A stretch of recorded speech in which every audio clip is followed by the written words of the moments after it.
three filmmakers with nothing in common. They thought they had it all figured out. They don't just follow the movies, they make them. Alexander Pavlak, Mario Silvas, and Jamaal&rsquo are the makers on film.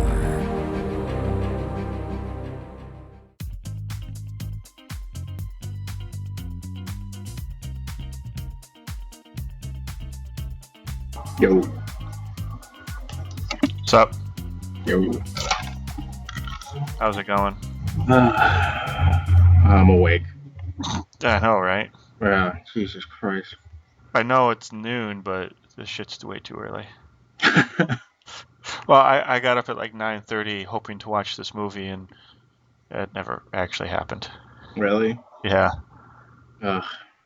Did you finally watch it, though? No, Let me guess, you just watched like trailer after trailer and just read about it. I didn't even do that. Really? That's usually my normal thing. If I can't watch the movie, I'll just watch what other people say about it and then regurgitate what they say to make it sound like, I know what I'm talking about. But I was even lazy than that today. So I just watched some Birdemic. I've yet to see that movie. Well, do you like, let's see, do you like Alfred Hitchcock's The Birds? Yeah. Okay, then never ever watch Birdemic. Fair enough. That's what a lot of people say. They're like, dude, it's a piece of shit movie. They're like, you shouldn't even waste your time. Well, I only watch it with the riff tracks version of it just because, it makes it entertaining. Right. Because those guys are funny. But, yeah, the guy who directed this movie, and he directed a movie before it, which was actually pretty decent. And he kind of just went backwards. So when he made Birdemic, which was supposed to be an homage to The Birds by Alfred Hitchcock, because he has a big thing for Alfred Hitchcock, like a lot of directors do. Right. He made the kind of movie that would make Alfred Hitchcock beat him to death. Jesus. Whoa. That was weird. What? My screen just went black for a second. That's racist. How's that racist? It's a color. It's the wrong color, but it's a color. A racist color. Yeah. What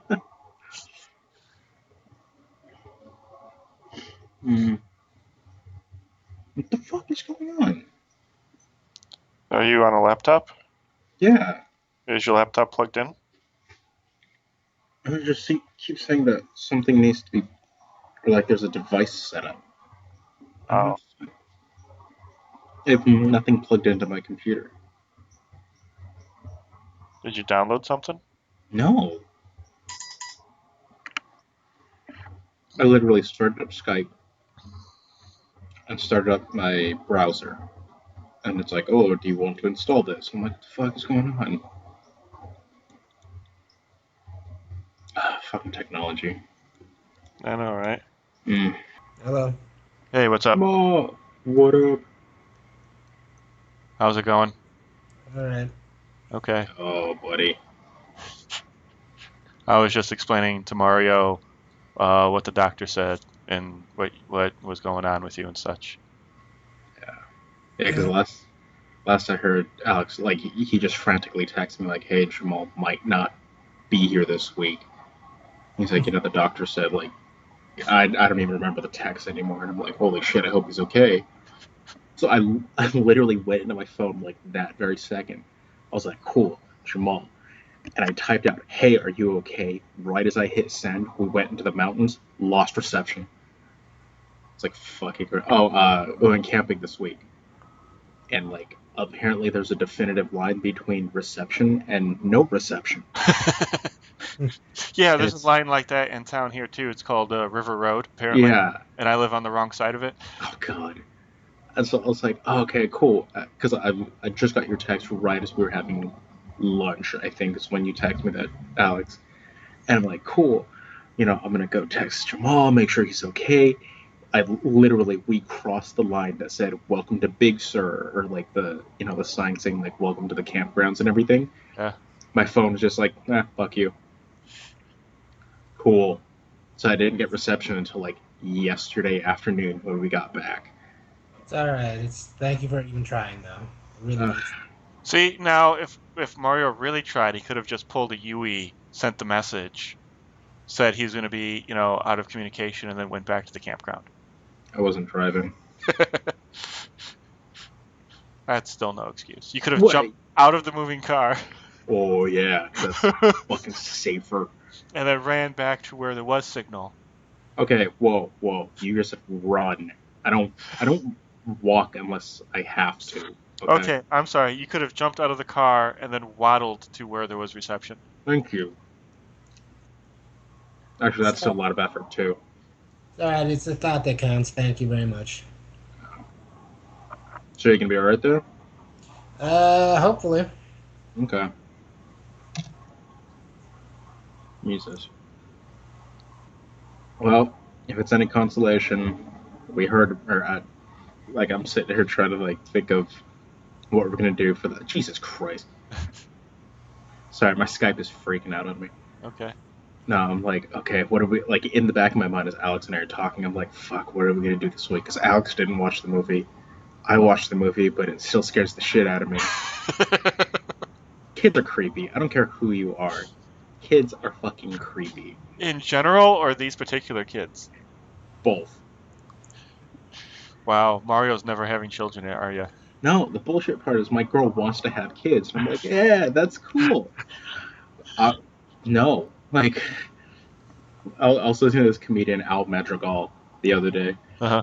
And he's like, kids are the creepiest things in the world. He's like, I have two. And he's like, they never sleep in their own bed. He's like, I don't know what the fuck it is.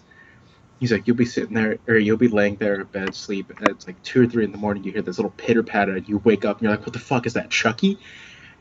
And, like, they just wake you up by, like, just latching onto you. And they're always sticky. He's like, I don't know why, but they're always sticky. I don't know if they're on meth, or I don't know if they're, like, if they're just full of candy, but they're always sticky. And I'm laughing. My girlfriend is sitting next to me. She's not laughing. And I'm like, it's kind of true, though. It's like, I don't know what to say. Your girlfriend hasn't had any children, has she? No. Yeah. Okay. Wait until she has children, and then she will laugh at that bit. Well, see, here's the thing, is that she's like the perfect auntie. So it's like, all the little kids love her, and she's always like playing with the little kids and everything, like whenever she goes to gatherings and stuff like that. And she has a blast with them. Mm-hmm. And then I'm sitting there and I'm like, no, they're creepy. Well, see, here's the nice thing about being an aunt or an uncle, because I'm an uncle. What people will do before they bring their kids over to your place or before you go over to their place, they will clean up their kids so they're not as sticky. Right. And then the kids just see you as playtime, so they're not as creepy. They're fun because all they want to do is play, and you get to see them kind of at their best. You don't see the sleepless nights or the, billionth time, read me a story, or the, exactly. them jumping on your back and wrapping their arms around your neck, trying to get a pony ride out of you and strangling you and digging their claws into you. No, you don't see that when you're an aunt or an uncle. So yeah, she's all like, oh, kids are cute. Because when you get tired of kids, you can just hand them back to the person that they are, belong to. Exactly. Here, take it back. What was that? I see that. Here, no, I was just saying, like, here, this popped out of you. Take it back. Kind of, yeah. I have this rule where I don't change other people's children's diapers. So that makes it real easy to like kids because you don't have to deal with the mess. So this was back in Arizona. It was way before I even thought about moving out to California. It was a friend of mine. We were at his house, and he's like, dude, like, it's like 2 a.m. We're getting drunk, and he just looks at me, and he's like, dude, my girl's pregnant. I'm like, holy shit, dude, are you going to be okay with that? And he's like, yeah. It's like, I really don't have a choice. But he's like, yeah, it'll be okay. And it's all nice and quiet. And then he goes, my dad when we were younger. Or he's like, my mom told me when we were younger, when we were kids, and when my dad was watching us, and my mom was just recuperating from having two little kids. He's like, what my dad would do to clean us is he would take us outside, and we'd play around for a little bit, and then he'd go, okay, guys, it's time to relax. Let's go in the backyard and clean up. And they're like maybe one, maybe two, so they understood him, but they didn't really comprehend anything. Right, they're like dogs at that point. You can train them to do things. Exactly. And so what his mom said the dad would do, and she watched him do it one time, and she fucking lost it. And he goes, what my dad used to do is he'd take us in the backyard, he'd strip us naked, and then he would hose us down. He would literally put us like on the picnic table kind of thing, and not like a hard hose down, but like he'd hose us down and clean us up, and then we'd run around, and that's how we dried off. And I'm stifling my laughter. I'm like, I don't know if he wants me to laugh or what he's going through, because he's taking this pretty seriously at the same time. And so I remember he took another sip of his beer, and it's all nice and quiet. It's summertime in Tucson, so you hear the birds, and you hear the nightingales, and you hear the crickets. The next thing I know, he says, man, I need to get a hose. Fucking lost it. I couldn't control. I lost it right then and there. So I told my girlfriend that, and she's like, "Oh, haha, very funny." She's like, who would ever do that to a kid? And I looked at her. I was like, You sit there thinking that sounded like a good idea to me. Yeah, I'm like, dude, I'd fucking hose a kid off. Are you kidding me? Those things are gross. They're sticky and they always smell. Well, in Tucson, Arizona, I can totally see somebody doing that because it's 100 and some odd degrees here. So getting hit with the hose is not necessarily a bad thing because you dry off in like 5 minutes. Yeah, exactly. And I don't know how good that would be in California. It always being 70, that might be a little bit of an issue. But honestly, dude, in the last couple of the last month or so, it's been anywhere from I want to say the low part 75 all the way up to like 90. Oh, nice. Yeah, it's been pretty warm lately. But what you could do if you get, something close to the beach, you can just tell the kids to, go swim around the ocean for a little while. Yeah, exactly. Here's some soap.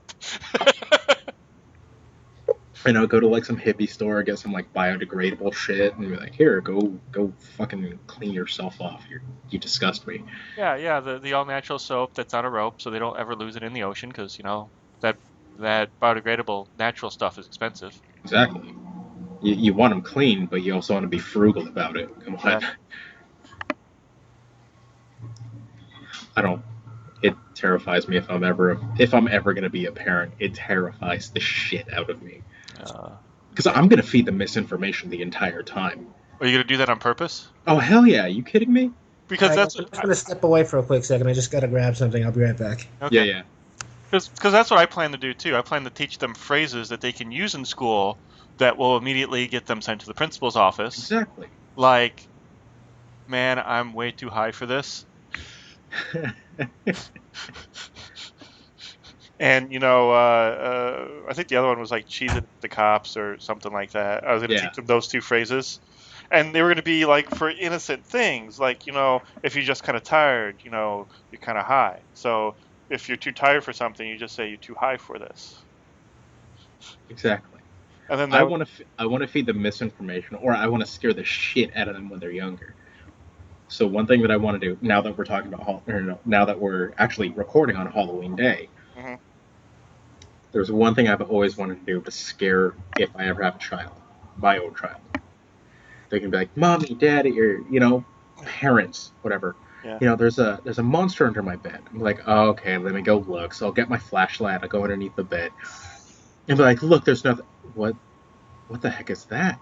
And then just start screaming and like violently start jerking my body and start crawling under the bed really fast so it looks like something's pulling me, and then I'll get really quiet. I want them to fear everything. Oh my god, you're going to traumatize poor little bastards. I never said they were going to be a good person when they grow up. They're going to be like me when they grow up. Do you want that? Oh, see, now you're thinking about it logically, aren't you? Well, logically, yes. No, I don't want them to be like you, but it'll be funny. It would be funny at the time. Yeah, exactly. That's all I want. I mean, don't get me wrong. I'm going to be a good parent, I hope. But, I do want to mess with them emotionally. Not all the time, but every once in a while, I want to mess with them emotionally. Well, you see, I want to do stuff like, have them watch horror films like, Texas Chainsaw Massacre or, Friday the 13th or something like that, and then critique it in such a way that when they watch it with their friends, they're all like, that's not the kind of chainsaw you want to use when you're cutting up a body. See, I'm afraid that my child, because my girlfriend is incredibly smart, like she's creepy smart. Right. She has her bachelor's in graphic design.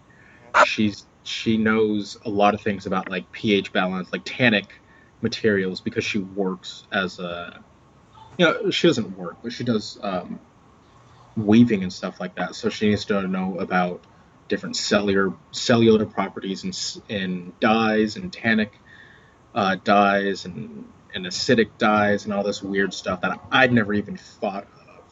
Okay. To work her plants and stuff like that, so she can manipulate them better while she's weaving. Uh-huh. And on top of that, she's going through another bachelor's degree right now to be a nurse. So she's like incredibly fucking smart. I'm sitting there in the background just laughing and just noticing when shit like farts. so I'm sitting there looking at dumb things like that, and she's like, "Oh, I read that there's this fucking octopus that does this, this, and this." I'm like, okay, like, what do I say to that? So I'm afraid my kid is going to be incredibly smart to the point that she's smarter than me, or he or she is smarter than me. Uh-huh. And like when they hit like 7 or 8, they're just not going to need me anymore. I'm like, So I figured if they do that, I can dumb them down a little and scare them just wickedly.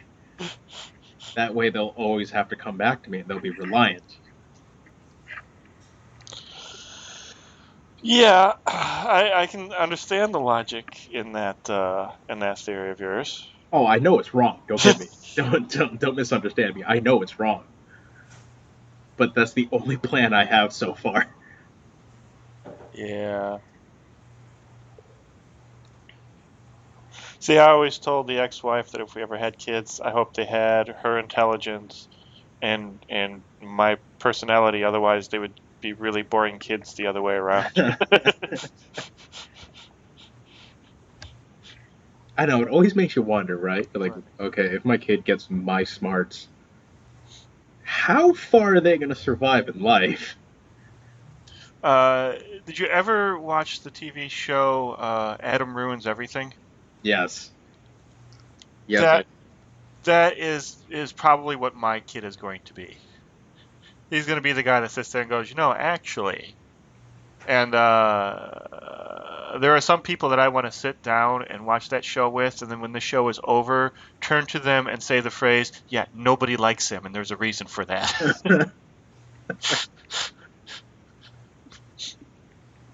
All right. Yeah.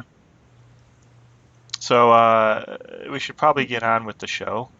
I don't know what Jamaal is doing, but he'll be back eventually. Yeah, he'll pop in. Yeah, but I gave him these questions that I told him I was going to ask on the show, but I never got the chance to text them to you. But you were out of town anyway, so you never would. Yeah, I wouldn't have gotten them. Yeah. So I have two questions, kind of like thought problems or whatever.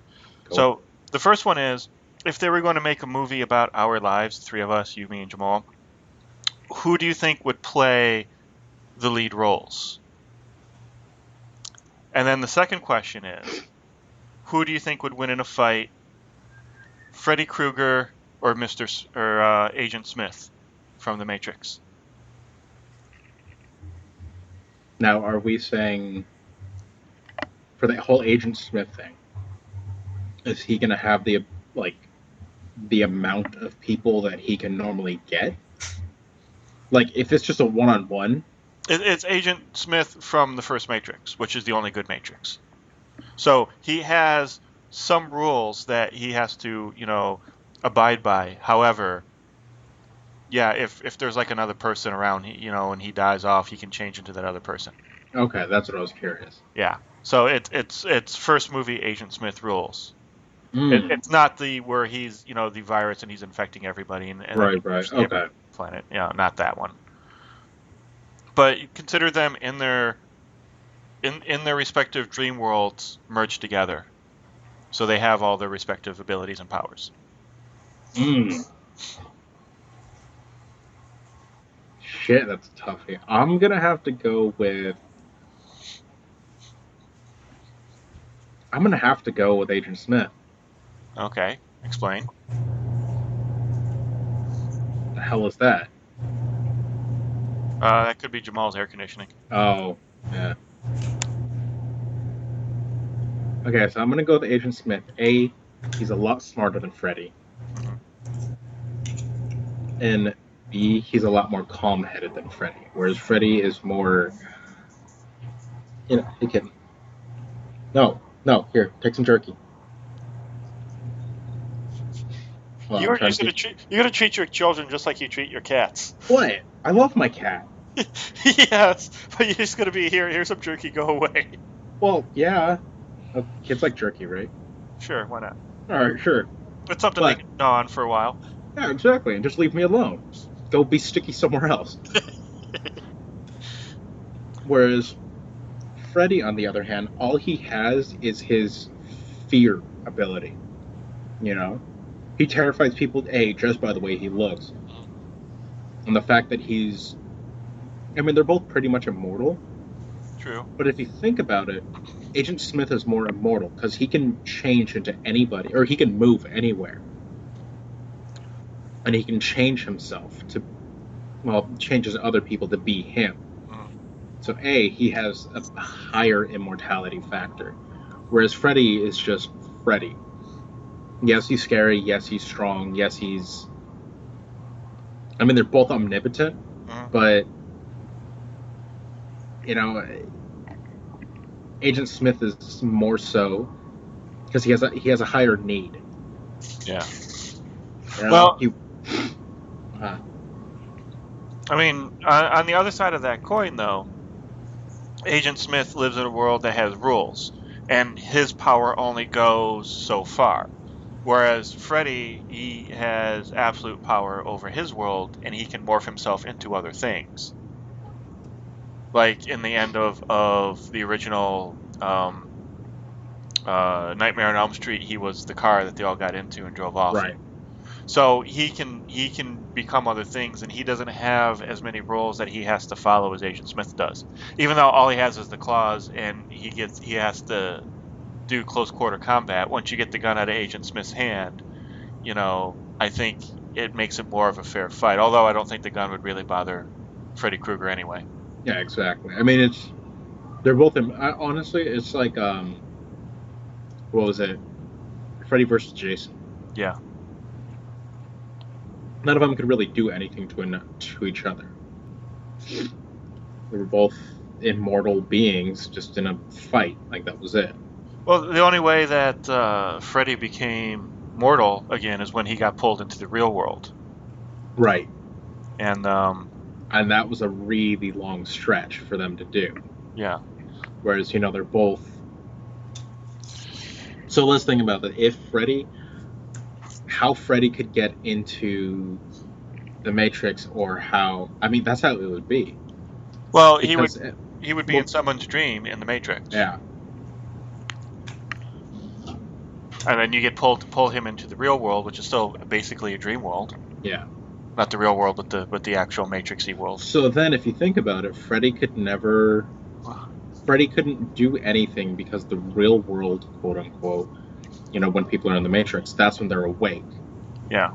So Freddy honestly has less power than Agent Smith.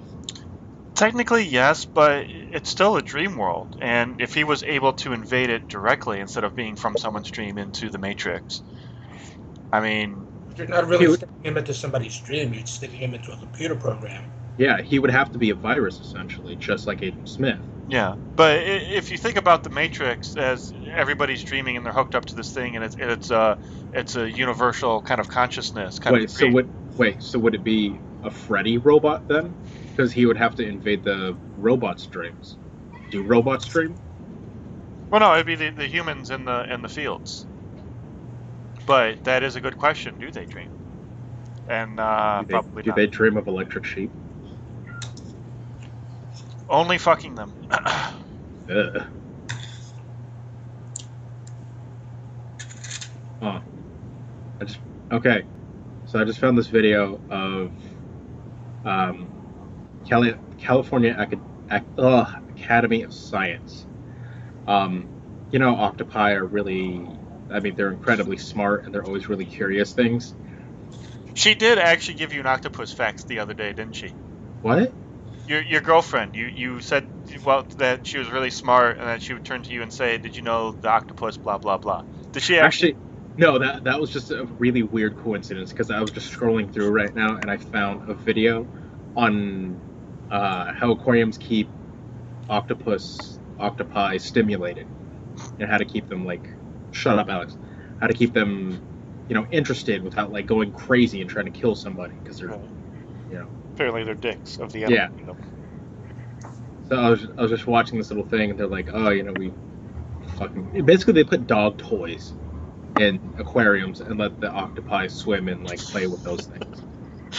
No kidding. There's this little rubber bouncy ball that they threw in there, and then they took the top off of a jar and just put it in there, and they're like, here, fucking go play.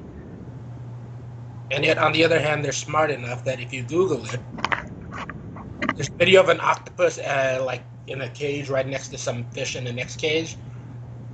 Whenever the people handling them left, the octopus would actually unlock its own cage, crawl into the next cage, open it, eat some of the fish, crawl back out of it, and back into his, unlocking both. That's fucking terrifying. Well, an octopus, a regular sized octopus, not talking like giant ones, but a regular sized octopus can basically fit through a hole the dimension of a quarter. Yeah. That it has no bones, and as long as he can fit his head through it, he can fit the rest of his body through it. Well, isn't it if octopi had the same mental cognition as a human, they would be the dominant species in the world? I think unlocking a cage and stealing fish and then going back into your original cage is pretty damn smart.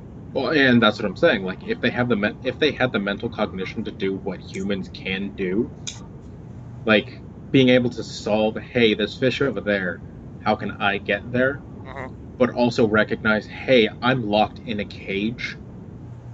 How can I get out of this in order to get more fish? Yeah. Well, I think I'm missing the most glaring thing there.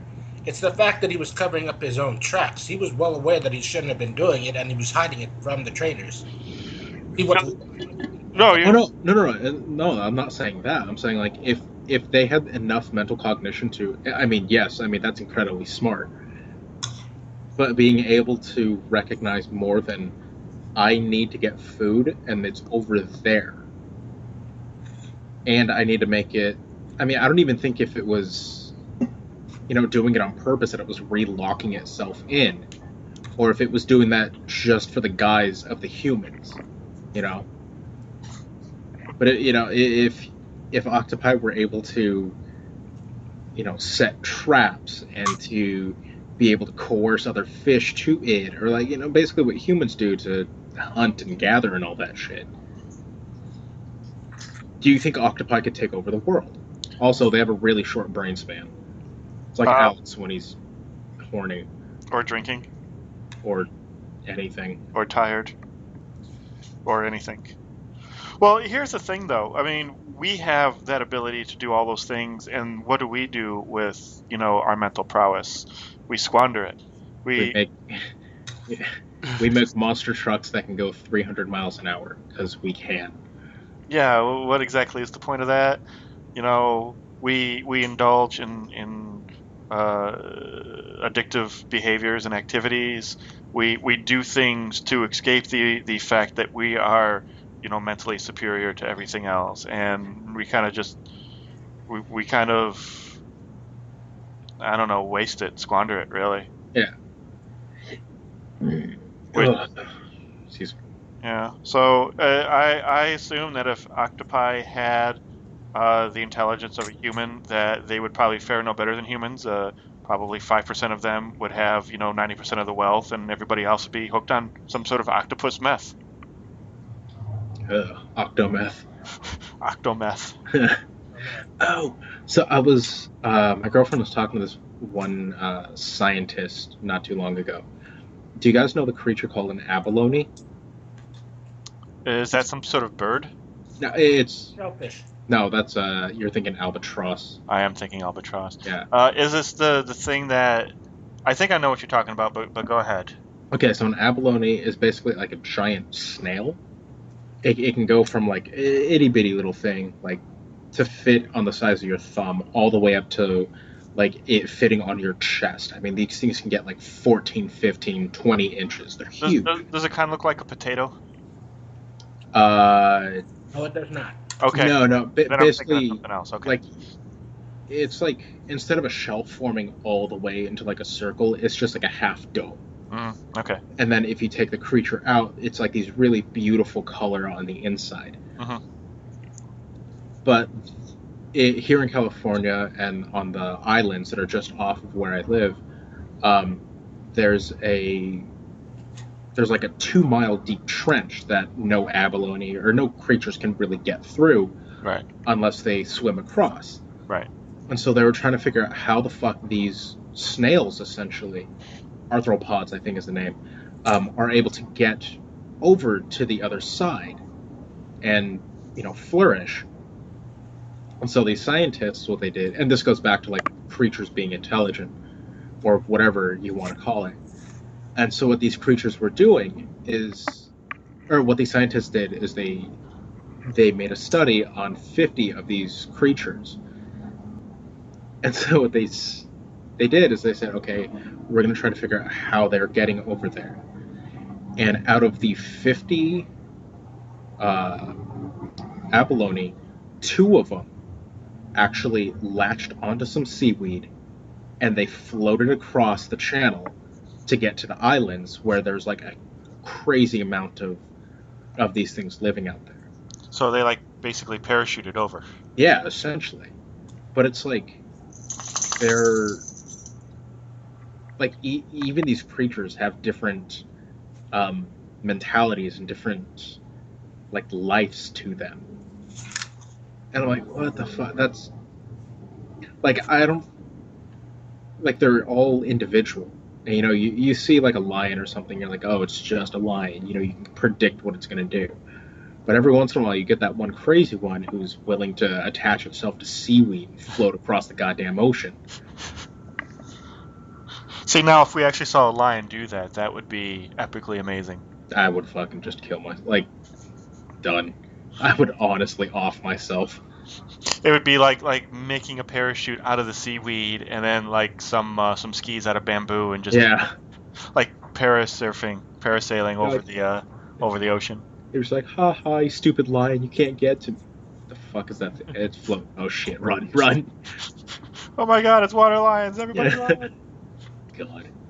So the last thing I want is a water goddamn lion. I barely got into the water not too long ago. Like the ocean. I got touched by seaweed. I was out of there. Just left. If there was a lion I have to be careful of now in the water, I would give up. Just in general. You just see the lion tail sticking out of the water like a shark fin. Conversations like this is where things like Sharknado arise from. Hey, you know what? We could probably sell this to the asylum and be all like, look, we can do this. We'll put it on sci-fi. They'll buy anything. Yeah. Those guys that be scratching their chin going, oh. So, Asylum actually hires 3 different directors every year. Really? Yeah. Every year they hire 3 different directors, and if I'm not mistaken, they keep the same writers, or they basically, the director is the writer to make a movie. There's a guy I know. I actually went to school with. He actually got a deal with Asylum, and he's shooting a movie with them, a feature in Turkey. Nice. Yeah, I want to say Turkey. And I'm like, what the fuck? That's kind of cool. I was like, I think Alex would like to know something like that. Yeah, how did he do that? Do you have to like fill out an application or something? I honestly don't know how he did it. I think he's just talking to somebody, obviously, and they're like, "Oh, you should try to talk with these guys. You might get a deal with them." And on the whole, he did. Well, when you talk to him again, find out what he had to do. Like, Yeah, I mean, if you have to probably send them like a I'm pretty sure a reel they or had to something. see a reel or something. Yeah. Yeah, But I'm like, holy shit! I was like, hey, good for you. I know, right? That Holy fuck, I that's mean, really cool. it's Asylum, but still, at least it's something. Yeah, it's a movie deal. Yeah, I would have to look into that. Anywho, I believe we've gotten a little bit off track. Quite. Mm. So Jamaal, did you answer the question who would win between Agent Smith and Freddy Krueger? Did you have thoughts on that? I don't think that I can't wrap my head around the scenario where they would both meet, though, because... Agent Smith has a nightmare, and well, that's the thing. Agent Smith is in itself an AI. It's still a machine, and it has parameters to it. Whereas you introduce something like Freddy Krueger to it, who's the thing, the fears of the mind and of nightmares are arbitrarily decided. I mean, there's kind of a clash there. Either Freddy Krueger would be incredibly frustrated at being limited in the world of an AI or a computer program, or the computer program crashes because it fails to comprehend the sort of things that the nightmare is trying to become. Interesting. Right. Well, if the computer program crashes, then Freddy wins. Right. But do you think it would make a difference if we threw Mr. Cobb from Inception into the mix? Or do you think he would just get his ass kicked right away? Oh, he would just die. Just immediately, Cobb would just, hey, look, it's Fred Death. I'm sure he stands between the two of them and goes, "How do I get to the next screen? Incept this." Yeah. Oh no, that would be really funny. Have Cobb like incept into fucking Freddy's dreams. You need to watch Rick and Morty. I actually just saw that episode. That's what I was actually thinking of right now. Yeah. Wow, he says bitch a lot. Oh, I'm sorry, honey. I've just been having a rough day at work. That is actually a pretty good show. I didn't realize that was Adult Swim. I thought it was like just like a real kids Oh God, no. cartoon. And the thing was, I didn't even know it was Adult Swim when I first started watching the first episode. And like the grandfather, is it Rick? Rick busts into Morty's room and he's all drunk, and he's like, "Morty, we gotta go." And I'm like, "Wow, these cartoons are getting kind of dark." Yeah. That was a bad impression, Alex. That was pretty spot on. Wow, they're very simple voices. Or you just sound like a drunk. Well, just because it's noon doesn't mean I ain't sipping on the beers. Must be nice. I have to get through this show somehow. Right. Us.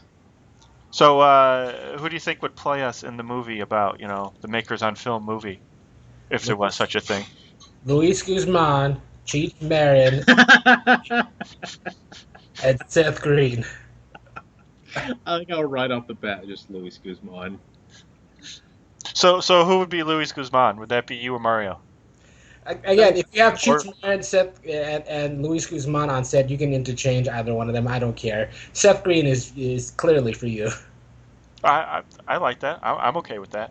I honestly think Luis Guzman would be you, Jamaal. Okay, that's fine. I concur with that. Yeah. I don't think you can get any better than that casting if that were to happen. Actually, if I was to go with somebody from me, I would just tell Josh Gad to get really tan. I don't know if you guys know who that is. Oh. No, what has he been in? He was the voice of Olaf. What was that movie, The Wedding Ringer, with him and Kevin Hart? I don't know what you're talking about. Wedding Ringer, yeah, 2015. Kevin Hart, Josh Gad. Yeah. Basically, he's a fat nerd, so there you go. Oh, I know who this guy is. Yeah, he is basically a fat nerd. You see him in the backgrounds of stuff. What's that right there? Yeah. Okay.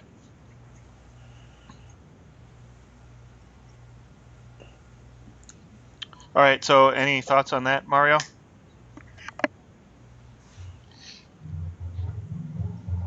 No, I really can't.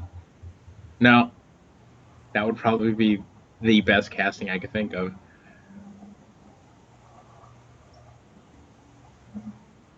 Hold on a second. Oh, Alex is gonna go touch himself. How's camping, buddy? Huh? How was camping?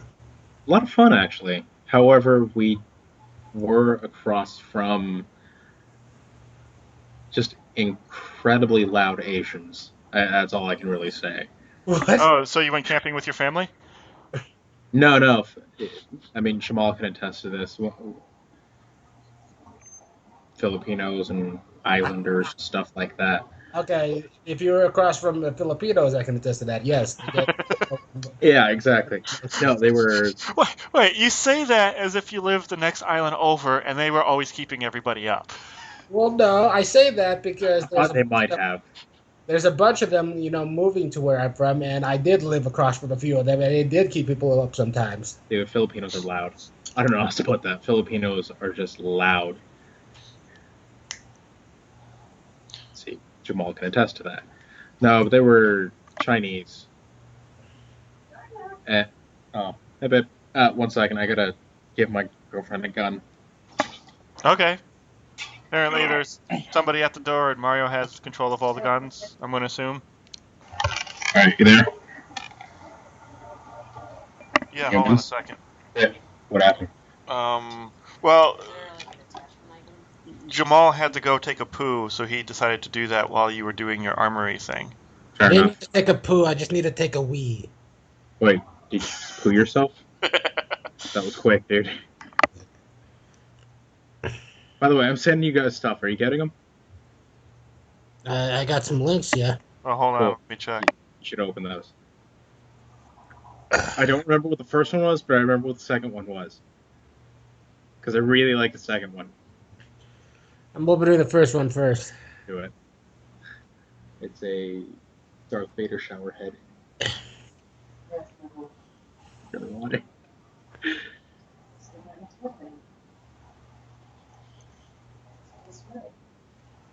Shower. I'm not gonna say we're gonna put it in now.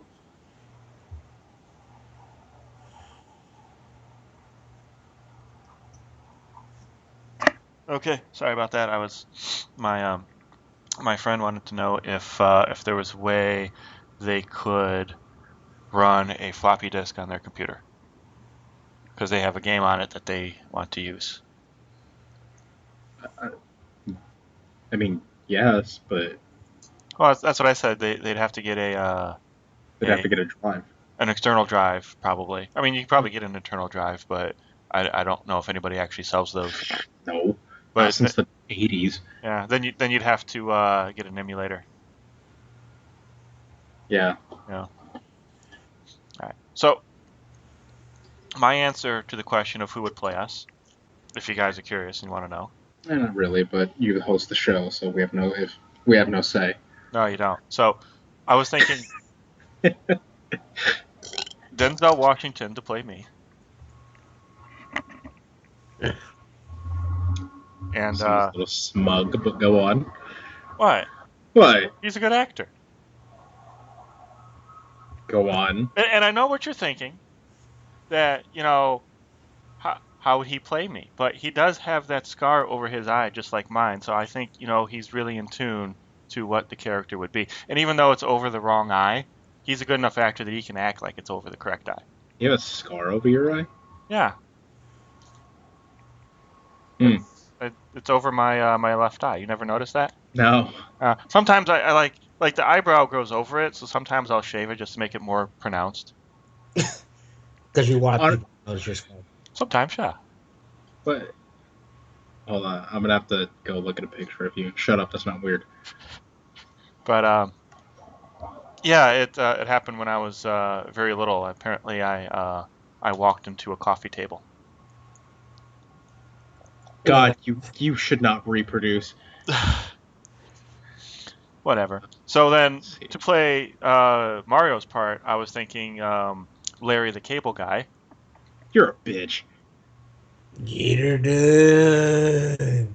And then to play Jamal's part, I was thinking also Larry the Cable Guy. You're a bitch. Kind of like how in The Social Network, where that Arm & Hammer guy played the two roles, that they could totally do that. You know, just find somebody who has the body of Larry the Cable Guy and just paint his face, green, and then they could, just plaster his face onto the body double. I don't care who you are. That's not funny right there. Well, obviously he would have to work on the accents. Who has an accent? Well, he has an accent. He would have to, do some elocution lessons to. Well, no, actually, no, he doesn't. He's Larry the Cable Guy. For those of you who don't know, is like an accountant from somewhere who just does really offensive red trash stereotypes. And he found one that hit gangbusters and has never broken character since. Oh, that's a shame. I would actually like to see him out of character now. You. It's just you. See, maybe Larry the Cable Guy is a good choice then, since you guys are being all bitches about it. Not being bitches, you're just an asshole. There's a difference. Well, no, I mean, those two things are not necessarily mutually exclusive. I think mostly you're bitchy because I am an asshole. You're just an asshole. I'm not bitchy about it. Okay, There's so a difference. yeah. Not by much, but there is. On a lighter, much more awesome note, Godzilla and King Kong will fight each other in 2020. I assume you mean a I got my movie, money. but I've got my money on Godzilla. all right, who do you think will win in a fight in this one? I'm thinking Godzilla too, because King Kong really isn't all that big. Well, no, they're doing this is for the Legendary Studios. Somehow, some way, got a hold of both characters, and so Skull Island, when it comes out, is supposed to establish that he's about the same size as Godzilla. Okay, that's huge. Yeah, that's really fucking big. Because in the last movie, in all his other movies, he's barely bigger than a T-Rex, Right. which isn't that big. This is a complete reboot, I believe. And have either of you seen the original Godzilla versus King Kong? Yeah. No. I'm thinking it ends up the same way, where at the end it's just kind of a draw. Yeah, I can see them doing something like that because they're both. That's kind of what they do with these, versus movies. I mean, Alien versus Predator was kind of like that. So angry at that movie. It's still better than the second one. Requiem. Everything is better than that movie. I know. And then Freddy versus Jason was kind of a draw. That's a terrible movie. That was a little disappointing. I'd rather have seen Jason versus Michael Myers. Jason Voorhees versus Michael Myers. Yeah. I know those two guys are pretty much the same. They're very stoic, but it would have been actually kind of cool to see them going at each other with machetes. Yeah. I would have paid to see that. You realize that Dracula versus the Wolfman versus Frankenstein is not far off now, right? Didn't they do that already? They did. Yeah, they did that in the 70s, didn't they? Yeah, they did that in the 70s, 50s or 60s or something. And now, with all of these movies crossing over and doing verses, this is probably going to happen at some point. Yeah. Probably. Which is fine by me if they do it like in the style of Van Helsing. But good. Yeah, well, Van Helsing wasn't terrible. It was at least enjoyable at that point in time. Yeah, okay, I'll give you that. Yeah. Cyborg Frankenstein versus mutated, Wolfman versus whatever the hell Dracula was in that movie. Vampire. I don't think you need to add anything to vampire. Yeah, I was like, he's just vampire. just kind of make him feel bad about himself. Regular old vampire. Wow, it's teeth, huh? That's all you really got? Yeah, alright. I mean... Sorry about that. Give me 1 second to turn off this TV. Okay. Just accidentally turned it on right now. See, Wait, you sit on the controller? Yeah. Oh. Damn it, now I feel like an asshole. What I don't get about Dracula movies or vampire movies is that they're always like Christian based, which kind of annoys me. Because it's always like crosses. Oh, crosses. They vampires hate crosses. Well, what about like Stars of David or Buddhas or statues of Ganesh? I think what they're really saying is that those religions don't exist. Because if it were my vampire movie, and I'm totally going to do this someday, the standoff's going to end in a supermarket, and they're just going to be throwing containers of kosher pickles at the vampires and watching them dissolve. What? Just let him, Jamaal. Kosher pickles are blessed by rabbis. That's what makes them kosher. Are they all blessed by rabbis, or? Well, I mean, they probably just go to the plant and do them, in bulk. they just go to barrels of pickles and just bless the barrel. Yeah. What you're telling me is that somewhere out there, there's a conveyor belt with pickles on it, and then a line of rabbis, each picking one up, going l'chaim and putting it back down, and just okay, all right. Well, it's probably not a full-time gig. They probably just do it on the weekends to augment, their actual rabbi the circumcisions. Yeah, the circumcisions, or the what's the ceremony when you become a man, the bar mitzvahs. So yeah, it's like a couple weekends a month they probably go down to the pickle factory and bless all the pickles. I mean, that's how the movie starts. There's a rabbi just sitting there, go ahead and blessing everything. This one dude bursts in, he's like, "Oh my god!" And then fucking jujitsu starts, and boom. I like where that's going. I just had an end to the movie. I get over the image of that conveyor belt, and then they're all standing there, each one in a hairnet. And they're like Hasidic Jews, so they have that weird jerry curl coming down the side. They're just in a full length. Like condoms. Yeah, they're just in a full length hairnet. Well, yeah, because they'd have the beards too, wouldn't they? Yeah. Hairnets on their head and on their chins. Yeah. Which, I will tell you, those chin hairnets really suck ass. I worked at a clean room for a while, and I had to wear one of those, and they just totally blow. They don't look comfy. They are not. They're itchy, and they're hot, and they're itchy, and they're hot. Nobody likes them. Nobody likes them. Sounds like you're describing a Kardashian. Good burn. That was really good. And that's probably pretty accurate. Oh, speaking of the Kardashians, you've heard about Khloe's husband, Lamar, in the hospital and all that? No. So, do you think... cocaine had melted his brain. Well, it was cocaine and herbal Viagra. And apparently, I did some research on this, you're only supposed to take, like, the herbal Viagra. If you take it regularly, you're only supposed to do it, like, every other day. And within a span of, like, 3 days, he took, like, 10. Jesus.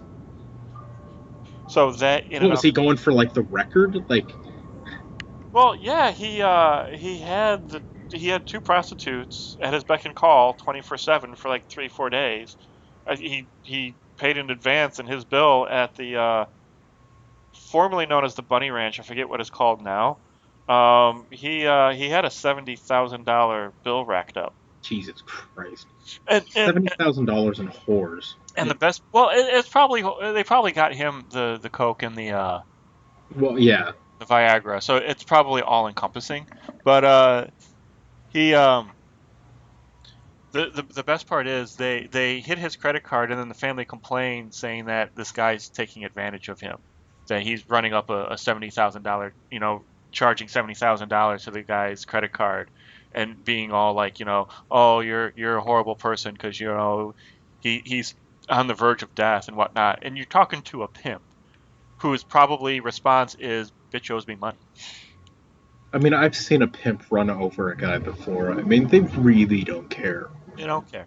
And then, the press goes to him because that's where the situation happened to the pimp, and they're Right. trying to get his side of the story. So the Kardashians call him up, and they're like, or Kardashians people, because the Kardashians don't do jack shit for themselves. So the Kardashian people call up the pimp, and they're like, hey, we want to be respectful of the family. We want to basically control the information coming out of here. So if you don't talk about it, that would be great. We just want this to quietly go away. And the guy's like, he's a pimp, so he's all like, fuck you bitches, I'm going to tell my story to the press. And then everybody's like, oh, he just wants his 15 minutes of fame, he just wants to be in the news and blah blah blah. And this guy had a TV show on HBO about his brothel for like 3 seasons. So he's not looking for 15 minutes of fame, he's already had that. Yeah. If the press comes up to you and wants to drop another 70 grand in your lap to tell them what happened to this celebrity, you're gonna fucking tell them what happened to that celebrity. I would fucking in a heartbeat. Are you kidding me? Exactly. I'd be like, yeah, I was the guy in the next room. They wouldn't shut up. Yeah. There's a lot of yelling and furniture throwing and. This is some weird shit. I heard someone peeing on someone else. I mean, it was weird. So do you think? So do you think that Khloe Kardashian being all like standing by her man at this point is a genuine show of affection, or do you think it's some sort of publicity stunt / a way of controlling the information coming out of it? Let me put it this way: the only reason the Kardashians are famous is because of fucked up shit they've done. Well, what's her name? Kim Kardashian. The only reason she's famous is because she's a whore. Well, it starts because their dad was one of the guys who defended O.J. Simpson. Right. So that's the only reason why they have money and that they're, of any kind of relevance to anybody. Yeah, because they've been paid off year after year after year for their silence, and basically for their loyalty. I don't know how else to put that. Yeah. And then her sister, gets plowed by a dude with a dick as big as my arm. And then it goes everywhere on the internet, so she's famous because of that.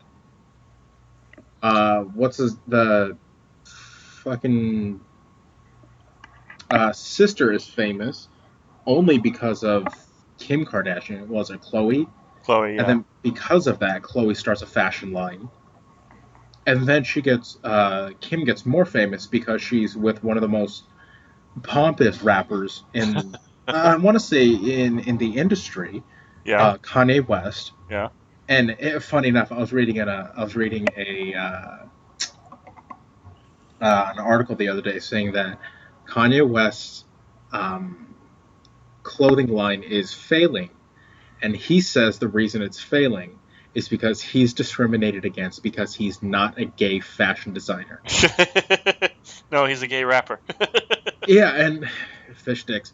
And I saw, of course, because of that article, they had images of his clothing line, and I'm like, it's like $400 for you to look like a hobo. Let me show you guys. No, I've seen pictures of the line. It looks like the fashion they wear in the Hunger Games. It looks like futuristic, oppressed society. It does. With hammer pants. Yeah. I mean, don't get me wrong, he's sold out. I mean, he's... Like ethically, you mean? Well, both. But I mean, it's just mental to me that he was able to, get a clothing line started. And actually, that's not mental to me. I mean, he has money. He can do whatever the fuck he wants. Yeah, you just tell somebody, I want to put my name on clothing. If you're famous enough, they'll be all like, yeah. I mean, look at 50 Cent. He started Smart Water. Yeah. Or something like that, one of those things. Was it Fiji or Smart? Anyway, but he got He got money off of that. Uh-huh. And he's, Kanye West doing the same thing. He has a clothing line, and he says it's failing because of this. I mean, it's a fashion sense. Yeah. He really doesn't have one. No. If you look at it, No, Jamaal, I've seen the way he dresses. yeah, Jamaal, have you seen his clothing line before? I have not. No. No. Let me. Yeah, you can Google it. It's not a good line. It's not. Yeah. You would think him being a rapper with because the rappers are typically pretty fashionable dudes. Most of the time, and it's also because they surround themselves with people who are of that sense. Yeah, you hire a couple of like you go to an actual fashion house like Armani or DKNY, and you're like, hey, Donna Karen, or Donna Karen's people, because I don't even think she's alive Yeah. anymore. The hell? And you're like, hey, Exactly. I want to do a fashion line. Once you guys draw up some stuff, I'll approve it if I like it, and then we'll put it into production. That's how you actually do it. I think he actually drew the shit, and I can only imagine that it was, probably cutouts of the Hunger Games onto little stick figures, and he's like, that's what my fashion is going to be. There's men in dresses and stockings. Yeah. Is there? That's his fashion line. It's incredibly baggy. It's like this weird burlap style clothing. And it's drab of any kind of real color. It is. It's all like shades of gray and black and if you look at the way that the models are all standing, they're all shoulders are slumped. Mm-hmm. Their heads are, they're for the most part their heads are down, and they're all they're of a singular tone. Yeah, and plus, they're models, so they're wafer thin. They Exactly. look, emaciated. Yeah, and if you want someone to show off your clothing line, you want them to be very confident and you want them to show this is this person's clothing. Yeah, I want to accentuate this, but all of his I mean, even if you look at pictures of Kanye West, he's always slouched. He's very lascivious looking. Yes, good word. Yeah, thank you. And there's a series of pictures here where it's nothing but people, women just in jackets, like random jackets. Random. Yeah. I mean, yeah. If you scroll down on the Google search that I just sent you guys, 1, 2, 3, 4, 5 rows down, it's just singular images of the models. This one person looks completely naked, wearing a bathrobe that's not cinched up very well, and high heels. Yeah. Yeah. And honestly, this one picture, the first picture in the group up at the top, looks like that one scene in iRobot where all the robots are standing there and Will Smith's trying to find the one that's Rogue. And honestly, I think that's what he's going for as well, is because he wants everybody to look the same. Yeah, look the same, be the same, but also be an individual because of it. Because it's his clothing line, you're an individual. Honestly, even if I didn't know who Kanye West was and I saw this image, I would have thought it's a joke because he doesn't look like he has a lot of confidence. He's not standing up straight. He's slouching. His demeanor is very scared. It's like he's protecting himself. His shoulders look really wide in this picture too. Yeah, honestly, I think it's a bad image. But I mean, every single image you see of him, his shoulders are slouched. Yeah. He doesn't look confident. He looks like his face always looks angry, like he's putting on a facade, even though his body language is very protective. He looks oppressed all the time. Yeah. And it looks very reminiscent of the clothing style that he's created. Yeah. I'm actually surprised that in some of these pictures he's not actually dressed like a dictator. He should be on a little pedestal right behind them. Jesus. Oh my God! This one outfit looks like a tactical vest on a body stocking. Yeah, I saw that one. Okay, so one of them is just a ripped sweater. Out of all of this, the dark green one. Yeah, the dark green one. Or yeah, some of them are just some of them look like they're old sweaters, like you'd find them at a thrift store that you've had them for years. Mm-hmm. But yeah, I would buy that tactical vest. That is the only thing I've seen in here that is that I would actually buy.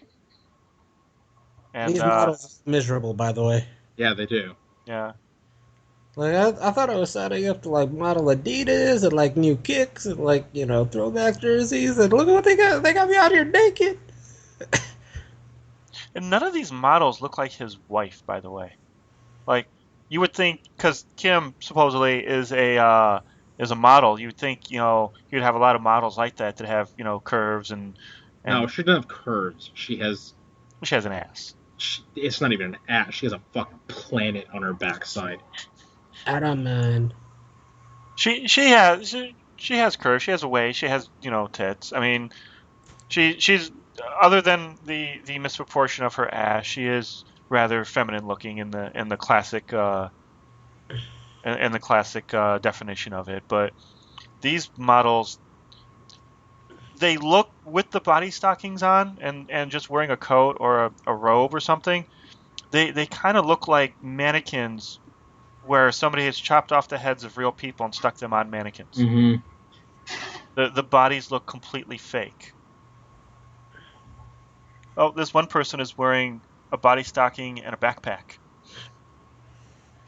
There's this one chick that's just wearing underwear. She's just standing there in her chonies. That's it. I'm assuming the body stockings are there to basically dehumanize the models so you notice the clothes more. Yeah, that's the only thing I think of. But it's like he doesn't put like a full set of clothes on them. Like I said, this model is wearing a backpack.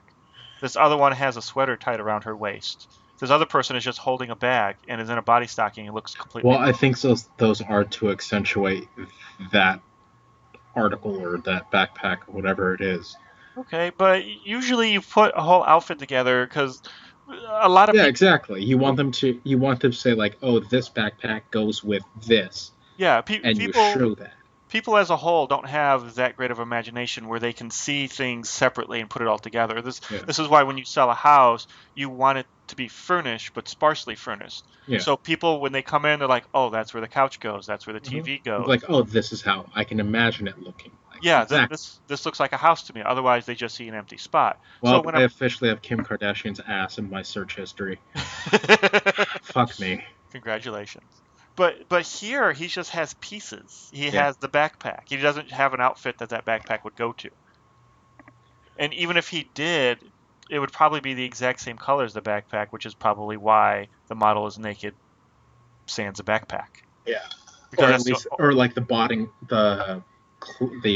body stocking is the same color all the way through. Yeah. So yeah, he's not being discriminated against because he's not a gay fashion designer. He's being discriminated against because nobody would want to wear this. Yeah, exactly. He has no fashion sense. Oh, hold on! I drank too much liquid. Now we gotta piss. I was about to say the same thing. All right, I'll go have your break. Okay, so like I'm looking at some of the pictures of Kanye West when he's just out and about doing his own thing. Yeah. This is how he dresses. He dresses better than the people that he did fashion for, but he dresses in grays and blacks and dark browns. He has no color to his palette. He looks like a background character of any movie. He could be in any movie. He's that generic looking. And like some of the other stuff. He's the background dancer of his own life. Kind of, yeah. But like, okay, that one's got a little bit of color, but that's only on the sleeves. I mean, like he's doing a fashion shoot where he's on a white backdrop and he's wearing black jeans and a white t-shirt. So they might have asked him to do that, but like, oh, here's another one where he's wearing blue jeans and a gray hoodie and white tennis shoes, and it's all basically the same shade of color. So it almost looks like he's wearing a onesie, except the top is really baggy and almost looks like a dress. Jesus. Here's him in a black hoodie and black jeans. So yeah, he has no color to his fashion. Here's him in black and powder blue, which is almost like white. That's the only real bit of color, and he's got a little bit of red. Looks like a pocket square in his jacket, and then everybody else around him is colorful. See what I'm saying, though? Yeah, so like he You can't discriminate something against something that has no sense. yeah. Well, you see, the thing is, if you ever watch like Project Runway, the fashion designers dress so horribly, but typically maybe 60-70% of them actually do really good work on their models and on the runway shows. Right. So it's like they have good fashion sense, they just dress horribly. And you would think that would be kind of the case here. He has a pretty decent fashion sense in the fact that he wears nice clothes. He just has no sense of color. Mm-hmm. You know, he kind of looks like he's matching everything to his skin tone, which is what he did with these models. All the leotards that they're wearing, all the bodysuits that they're wearing, kind of match their skin tone to more accentuate whatever single article of clothing they're wearing. But he looks like that's just kind of what his style is. Right. And I think that's, I hate to say it, but I think that's on purpose. Well, for the fashion people. Yeah. They do that in order, like, so, you always remember them. Mhm. And then you look at all their styles, and you're like, oh, okay, I get it. They're eccentric. I mean, that's what a lot of times it is. You're like, oh, this person's eccentric. Yeah. But, and then you see something like him, and you're like, oh, that's just sad. Like, He looks like the rapper's accountant.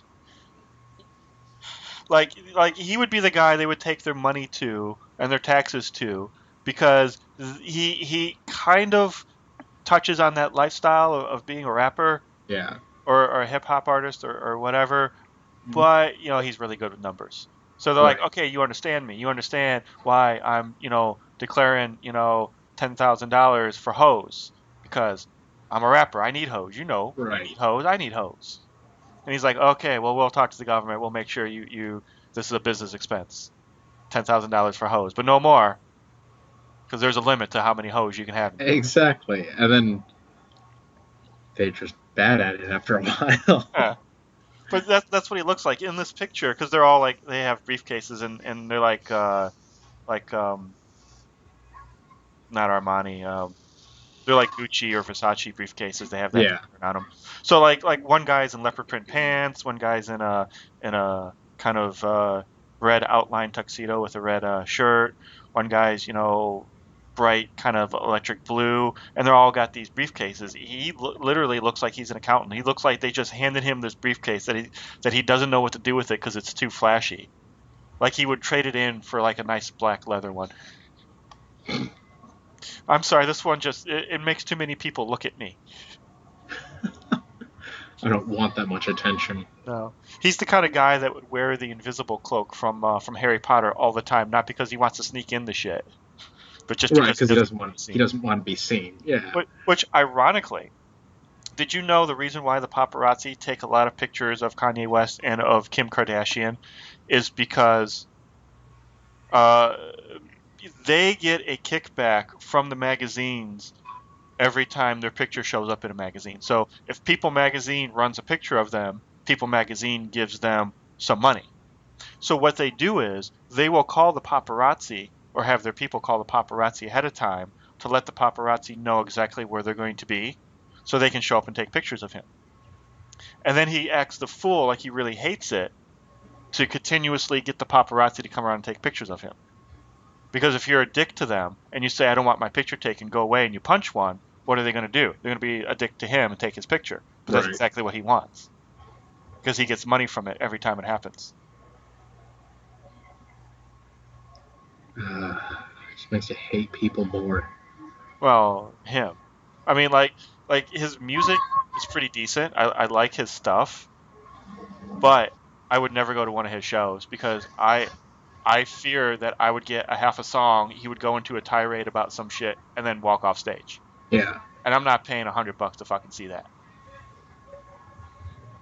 Most people do.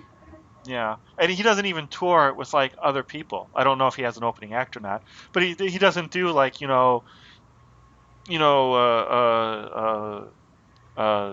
Exhibit and Ludacris and Kanye West on one bill. So you can at least get two other guys who will entertain you, and then this fool who will just say some random ass shit like Fox Mulder and walk off stage.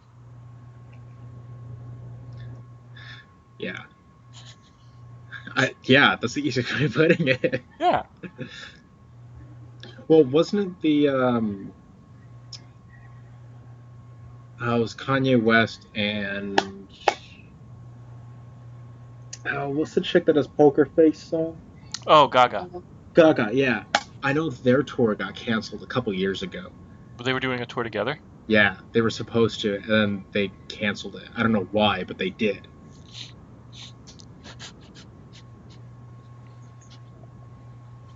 Probably because they decided to go hunt aliens. Oh, God, right? But I know that was the thing for a while, and for whatever reason, it was canceled. I'm just going to refer to Kanye West as the Fox Mulder of the hip-hop world. Because that's what he is. He just mumbles some conspiracy theory about something and then, walks off. Yeah. Or he announces his candidacy for 2020. Jesus. Yeah, but if he goes to a debate, what's going to happen? He's going to mumble something into the microphone about a government conspiracy, and he's not going to be president because he's black, which is going to be the funniest thing when he says that. And then he's going to drop the mic and walk off stage. And then like the other two guys or other three guys are just going to be like, okay, we're serious, he's not. Vote for us. Or two guys and a girl is probably what it's going to be. There's a sitcom for you. Two guys, a girl, and a rapper for president. Oh, Jesus. I really hope he doesn't get anywhere near the candidacy. Well, by this year's Republicans, he stands a very good chance. God. Well, who are the Republicans throwing in? Donald Trump. Is he running? I thought he was running independent. No. He's a Republican. He's number 2 in the polls, and the other guy's he's like Obama without any charisma. He's a neurosurgeon who just shows up, mumbles throughout the whole thing. His name's Ben Carson, by the way, and mumbles throughout the whole thing, says Jesus, Jesus, Jesus, and all of a sudden he's the leading guy in the polls right now. Yeah. That is really a shame. Yeah, the Republicans really haven't put anybody worth voting for in the market for a while. Like Reagan was their last really good guy. And even Reagan was kind of a piece of shit. He was a piece of shit, but he was a Republican. I mean, there's a certain level of I don't care about the working man that comes with being a Republican, but he had everything else on point. His foreign policy was on, and really his trickle-down theory did work, even though it really shouldn't have. Yeah. But I think he got lucky on that one more than anything else. He did, and he was like a grandpa, which is really I think why people voted for him. And I think that was just a persona that he put out there, and I think it was much like how it's you're going to vote for the candidate that you most likely would have a beer with. Yeah. And that one really irks me because if you ever look around your neighborhood bar, how many presidents do you see there? Jimmy Carter. That's probably about it. I would say Bill Clinton, and that's only if you go to a strip club. Oh, yeah, exactly. If you go to a titty bar. Yeah, but like you're not ever going to have a beer with these presidents, so that should not be the criteria in which you vote for a president. No, I don't want to be able to relate to Trailing off, buddy. Trailing off. Yeah, you're point the mic towards you. Oh, sorry. You're good. I don't want to be able to relate to my president. I want to look at the president and go, look, that guy really put in the time and the work. I mean, he's like next level stuff and, above average but everywhere else, and while the rest of us are down here. I want like the most capable person in the room. I don't want the guy that I can sit down and have a beer with. I want the guy that can talk circles around me and probably knows more than has probably forgotten more than I know. Yeah, you want someone who can actually run the presidency. You don't want someone who could run the country. Yes. Yeah, you want someone who's relatable so they understand, fucking this shit's going on with the country. I know how to speak to the everyday man. Yeah. I get that. But at the same time, you also want someone who can go, okay, this is fucked up. I need to be able to learn how to. I need to be able to fix this. I'm the fucking president. Yeah, well, see, that was the nice thing about Clinton. Clinton was the no nonsense kind of guy who worked hard and did what he had to do and had good foreign policy. Yeah. But most of his foreign policy and the reason why he got elected was because he flirted his way to the presidency. Mm-hmm. It's like he literally flirted with every single voter and everybody loved him. And that's a rarity that you get a guy who you like who actually knows what they're doing. Yeah. I mean, what was it? He was the first black president. Yeah. A lot of people joke around like Clinton was the first black president. Well, he was the first person who actually cared about, welfare and the plight of the poor and not only to give them help, but to get them help to get through the hard times, but to get them off of welfare and get a job and make them self-sufficient. What was it? He got 22% out of the what's it called? The poverty line. He raised that like in his 8 years. Uh-huh. No one else has done that. Well, we had a larger surplus of money after his presidency than the last 15 presidents. Yeah. Did you know, and this is actually a very interesting fact, Bush Jr. spent more money during his 8 years in presidency than all of the other presidents before him combined? Does not surprise me. He doubled our national debt, essentially. And the beauty part is, Obama comes in, and I'm not the biggest supporter of Obama, but he was better than the other guy. But Obama comes in, and he gets all this opposition from Congress, which is really kind of the reason why he hasn't done much with his presidency, and he gets all the opposition from Congress, and he has this huge deficit that he has to work with, both the way people think of us and our actual national debt and whatnot. And then people are like, oh, he's not really doing anything. Well, he's starting in the hole that he has to dig his way out of that before he can actually put any of his stuff into fruition. I mean, if you notice, it took him almost 8 years, 6.5 years, to get Obamacare really through because he had so much that he had to do before that.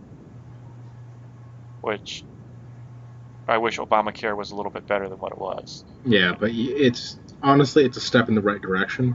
True. I just wish it was a bigger step. Oh yeah, don't get me wrong. But I mean, if you think about it, if it starts this way, there's been a lot of. I mean, without Obamacare, half of us wouldn't even have health insurance right now. True. And which is great. I think healthcare should be how it is in Canada. Everybody gets it. Everybody gets it. Yeah. And I know, a lot of, the Republicans are afraid that that's going to make us a socialistic society, but it's not. Canada's not a socialistic society, but yet they take care of their people. Exactly. Right? And that's what it is. Taking care of people are happier people. Yeah, and then they'll vote for you. Yeah. You want to ensure your job, make sure the people are happy. Yeah. That's what it is. And it's a lot of people don't see it like that. They see, a lot of the healthcare companies do pay off a lot of people, so it doesn't happen. But it needs to happen, what is it? Universal healthcare. I'm a huge proponent of that. Totally. Yeah. I mean, did you know that any kind of healthcare that you would get, or at least before Obamacare hit in, any healthcare that you would get capped your medical bills at $1 million? So if you got some sort of dreaded disease, cancer, whatever, and it took longer than it should have to cure or to help, or you get sick again, after you reach $1 million in bills, they cancel your ass. Really? Yes. And that's accumulative. That's not just $1 million in a year. That's in your lifetime. Right. So if you got cancer and chemo and all that, and you reached $1 million, you no longer had insurance. You had to go find another company. No fucking way. Yeah, and a lot of this, and it's the same with the banking regulations, is because early on, when these companies were starting out, the government stepped back and let the companies regulate how they do things. And of course, they're going to do things in a manner in which is beneficial to their bosses, not to the people. Of course. So that's how all the banking regulations came about, because they let the banks make those decisions. Huh. And this is how kind of the healthcare came about, because they let the healthcare companies make the regulations. So the healthcare companies are more concerned with their bottom line than they are with people's health. Oh, yeah, of course. Yeah. And it saddens me when they start doing stuff like privatizing hospitals, because then it stops being about patient care. Then it becomes more about, can you pay your bill? Oh, you can't? Well, then we have to get you out of here as soon as possible. I mean, that's how it is nowadays anyway. Yeah, exactly. So. As someone who actually needs that sort of care, Yeah. Exactly. Yeah. I mean, it's just, well, anybody. You never know when, you could be involved in a car accident Yeah. and to have your life dramatically changed. And then all of a sudden you need to worry about healthcare. I mean, it doesn't matter how healthy or unhealthy you are, or if you are stricken with some sort of disease. There's any amount of accident. I mean, and nowadays you can get shot in the spine for just going to see a Batman movie. Yep. Or going to school. So, any one of us could really benefit from having, universal health care. Yeah.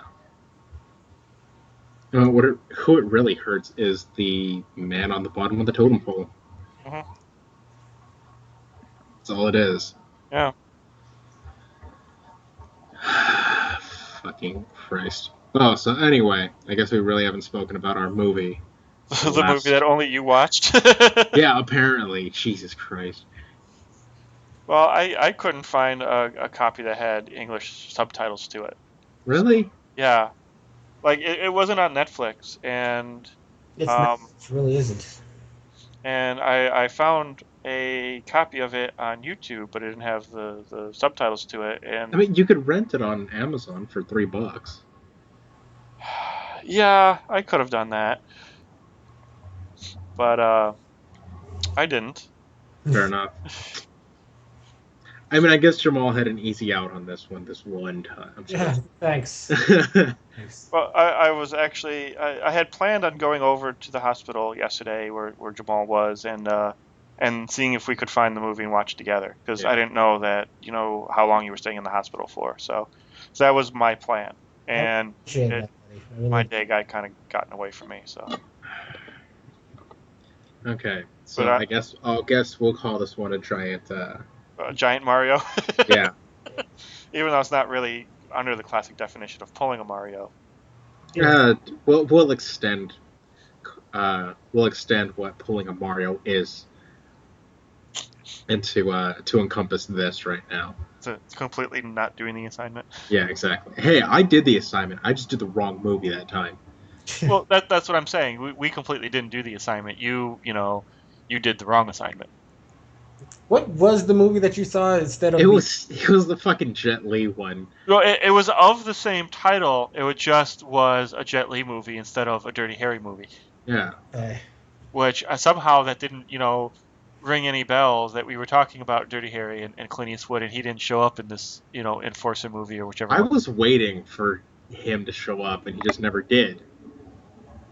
So I just kept watching. Clint Eastwood in a Jet Li movie. Yeah, I don't know. I've seen. Well, Chris Rock was in a Jet Li movie, so why not Clint Eastwood? Was he? Was he? Yeah. Yeah. Lethal Weapon 4. Oh well, that's not really a Jet Li movie, is it? It was Jet Li's real first introduction into the American populace. Right, but it's a Danny Glover Mel Gibson vehicle, part of their franchise. Like in the grander scheme of things, Jet Li is a blip in the entirety of the Lethal Weapon franchise. He was I don't know if he was the main bad guy or the main bad guy's main henchman. I think he was the main bad guy. He was the main henchman. Was he the main henchman? Okay. Yeah, but he was still that guy that they had to get past to get to the main bad guy. So he's a little more than a blip. Yeah. And then Chris Rock was supposed to be the guy to take over for Danny Glover because, Danny Glover was too old for that shit. However, they never that movie was kind of dumb. Yeah, 4 movies in, and Danny Glover's been too old for this shit. Like, it got to the point where Mel Gibson was too old for that shit. Yeah. I'm pretty sure Mel Gibson was too old for that shit from the beginning too. Oh yeah, and then they also had what's his face, the little Italian guy. Mario? Oh fuck. Super Mario? No, I want to say Danny DeVito, but that's not it. No, it's not Danny DeVito. Joe Pesci. Joe Pesci. Yes. Yeah. Oh, okay. It also had Joe Pesci in there because he was in the one before that, so they felt the need to bring him back. Yeah, I didn't understand why they brought him back on that one. Because other than the fact they'd be like, oh, we had Joe fucking Pesci, but that was about it. Joe Pesci was not really a comedic actor. I never understood why he was in the movies to begin with. Like Chris Rock, you bring him in to kind of be like comedic relief. Joe Pesci is a character actor and just never really fit into that. Well, that was the comedy of the Joe Pesci character, was that he didn't fit in. He was kind of the con man. He was the used car salesman. So putting him in with the straight-laced cops was where the comedy was supposed to stem from. And then him with his fast talking ability, quote unquote, made him is where the comic relief came from. So when you have Chris Rock in a movie, you don't need that additional comic relief. So there was no real reason to have Leo Getz's character in there. And he does comedy from that kind of standpoint where it's a character-driven comedy. It's not necessarily jokes. It's like on Family Guy. He'll pronounce any word funny for a nickel. That part was actually kind of funny. But but he is hey, better. Pesci, say Yugoslavia. Well, he gives you a free one because he says nickel funny. That's true. But it's like he is better in the dramatic roles. He is better as the gangster. He's better as the tough guy. But he can do My Cousin Vinny. But My Cousin Vinny again was a fish out of water. The comedy stemmed from the character, not from him actually telling jokes. Was he nominated for that role, by the way? Was he what? Nominated for an Oscar? Because I know that's the movie that won. God, what's her name? Marissa Tomei. Yeah, Old Hottie. Old Hottie won an Oscar for that. I don't know if he was. I think she might have been the only one who was nominated. Yeah, I think she was the only one that was nominated for that year, or for that movie. Yeah. I've seen the scene where she wins it. If she, basically wins that award, she deserves it too. Yeah. No, she did a great job in it. Oh, fucking Christ. Let's see. Yeah, that was the only Oscar nomination that movie got that year. It won the American Comedy Award for Funniest Actor in a Motion Picture, Joe Pesci. Fucking shocking. The Chicago Film Critics Association Awards, Most Promising Actress, Marissa Tomei. She was also nominated for Best Supporting Actress, but didn't get it. And then the MTV Movie Awards, Marissa Tomei got it for Best Breakthrough Performance. And then Joe Pesci was nominated for Best Comedic Performance, but did not win that year. Huh. What year did that movie come out? 97? 93. Yeah. Okay. I'm sorry, it came out in 92. It was the 93 award season. Yeah. Wow, that was the year after I graduated from high school. Damn, you're old. I know, right? I got the shit beaten out of me by a mosquito. Are you sure you don't have fleas again? No, well, we do, but no. I stayed over at my girlfriend's last night, and I think we left the screen door open just a little bit too much. Yeah. Boom. Mosquitoes. Okay, so do you want to tell us about the film, The Orphanage, since neither of us saw it? It could be like a little story time. I want to. Nah, I guess I should. You don't have to. We can just decide on what next movie's going to be. Yeah, we can just probably do that. I mean, we can make this kind of a short episode since the other two were over 2 hours. Yeah. honestly, I would like you guys to watch this movie when you get the chance. It's really good. It's suspenseful, creepy, and kids creep me the shit out. Just first and foremost, they're weird. They see shit. They're like a dog or a cat. They just see shit in the corner of the room, and they talk to it. Freaks me the fuck out. But this movie is really creepy. You mean you don't do that? Shut up. Because no, that's odd. What? To see shit in the corner of the room and talk to it? No. What? Why would I think that's odd? Anyway, what else about this movie? God, I hate you. But I mean, little kids in general are just a little creepy. They're just weird to me. Once they hit like 12, that's when that's when it cancels it all out, and I'm all right with them at that point in time. They become interesting. Yeah, but and then they hit 13, and then they're dicks. Yeah, you just want to fucking push them down the stairs. You get one good year. Yeah, exactly. But it's like a chiller movie to me. You think one thing, and then at the very end of this movie, particularly, completely flips. And the first time I saw this movie, it scared the shit out of me. And then I saw the end of it, and I'm like, oh my god, I get it now. So I actually had to rewatch the movie. I rewatched it this past week, or yesterday when I got it back home. And it makes you see the movie from a different point. Okay. So, I mean, I really don't want to give too much about it, but basically it's this lady who's an orphan. Or no, she's not an orphan. She buys the house that she grew up in, and she turns it into an orphanage. Oh, okay. Was she an orphan herself? No. Okay. Yeah, she makes it into an orphanage, and it's so what it specifically was. It was for disabled children, or just kids who were off back in the day, and I think it was supposed to take place in if I remember correctly, it was like the 40s.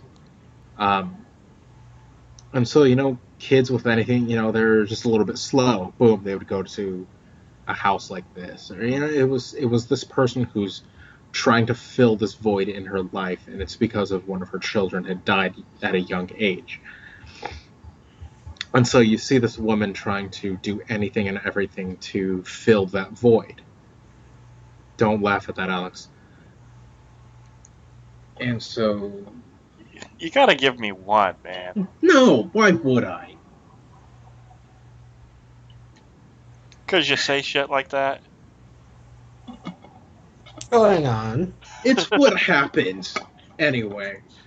So she's trying to, basically fill her time up with different things, and one of them is fucking Alex. And so one of them is trying to, create this orphanage for children, and for children specifically. Well, adults usually aren't orphans. I'm talking about youngins, up to ages 8 or 9. Okay. And weird shit happens, and you see it progress throughout the entire movie. So it's a chiller. It's not so much a horror movie. It's more of a psychological thriller, or a psychological chiller movie. Right. And then again, you see, what the fuck is happening, and why everybody was all fucked up. Basically, why she was a little bit messed up. So, without divulging too much, that's the movie right there. Right. But again, I would recommend this film that anybody likes, suspense movies. I would recommend this movie. Well, eventually someday, I'll watch it. Eventually someday. I'll put it on the list, but it's a big list. Yeah, I'm probably gonna avoid horror movies. Really? Considering my, I don't need a jump. Oh, I guess you're right. Well, avoid them for some time. I mean, maybe not altogether. Let's go and put this one on the bucket list for or on the back burner for Jamal. Right. Yeah. So Jamal, it's Jamal's pick this time then. Yeah. Yeah, I really And thought of anything. Here, okay, well, I got it. well, Godzilla versus King Kong. okay. I was gonna suggest another theme for this month if you guys are interested. Go ahead. I was gonna say that we should do, since we have a connection to Tucson, Arizona, we should do movies that were shot or filmed in Tucson, Arizona that are not westerns. Oh God. What? Hamlet 2. Well, no, Hamlet 2 wasn't shot in Tucson. No, it wasn't. It was shot in New Mexico. However, I would give you that one because it's about Tucson. Yeah. It's That supposed to they make fun of Tucson so fucking much. Well, it's supposed to take place in Tucson, even though it doesn't. But that one I would give you, because I was actually thinking that one myself. Here, why don't we watch Hamlet 2 then? Okay, but All right. the other one, and I'll suggest this next week, when it's my turn, is Revenge of the Nerds. Ooh. No, let's watch that one. Revenge of the Nerds. Yeah. Okay. So you want to do that as your official pick then? I still like Godzilla versus King Kong, but if we're gonna do a Tucson theme, then fine. Okay, let's see. Almost Famous was shot in Tucson, apparently. Yeah. Little House on the Prairie, Tombstone. Revenge of the Nerds. That was shot at U of A. Yeah. Public Enemies apparently had shots. Gunsmoke, shocking. Transformers, yep, at the Boneyard. That's right. Yeah. Transformers. Bonanza. Three Kings. Huh. Oh, that's right. Wild- Three Kings. Kingdom Come too, I think, was with Jamie Foxx and Elektra. Huh. Or it might have been just called Kingdom. Yeah. Because it was supposed to be the Middle East, and they just come here to do movies like Because that. it looks like it. The Postman, which my ex-brother-in-law's friend was in that movie. Oh, nice. Tank Girl, Major League, yep. Quick and the Dead. Wait, you say Major League? Yeah. It wasn't shot exclusively here, but there was a lot of scenes here. Yeah, I think like their summer training. Yeah, the training camp was shot at the old Bulls. The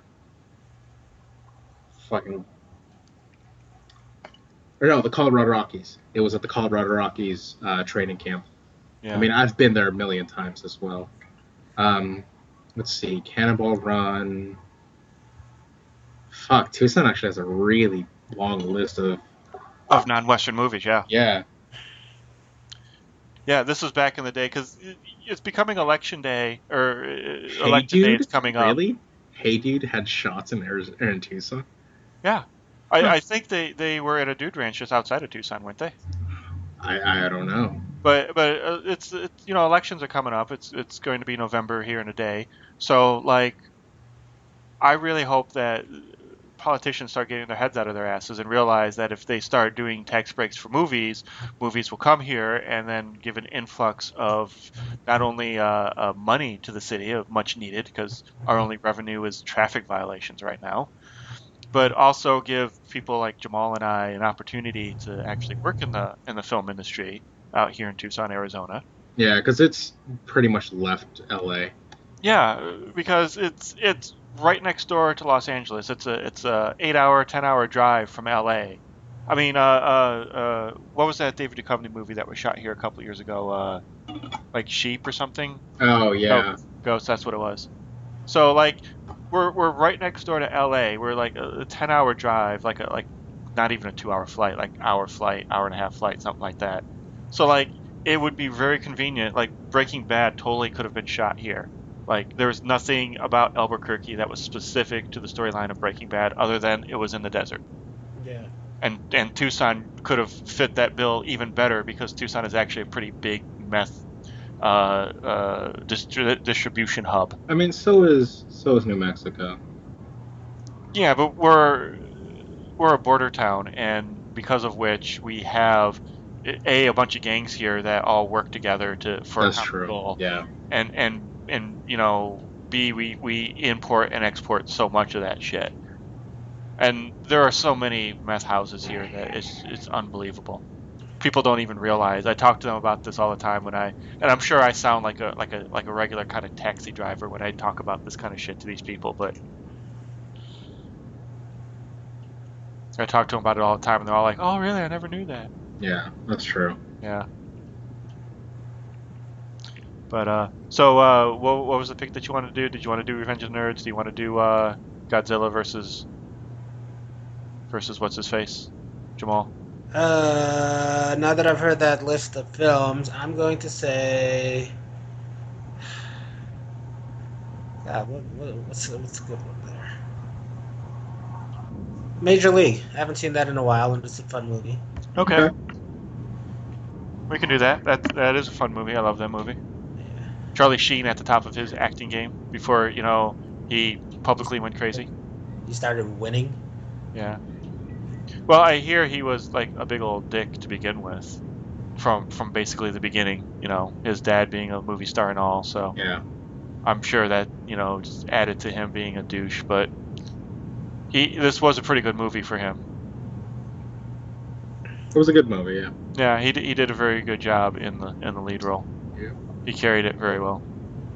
So is that what we're gonna do? Yeah. Major League. All right.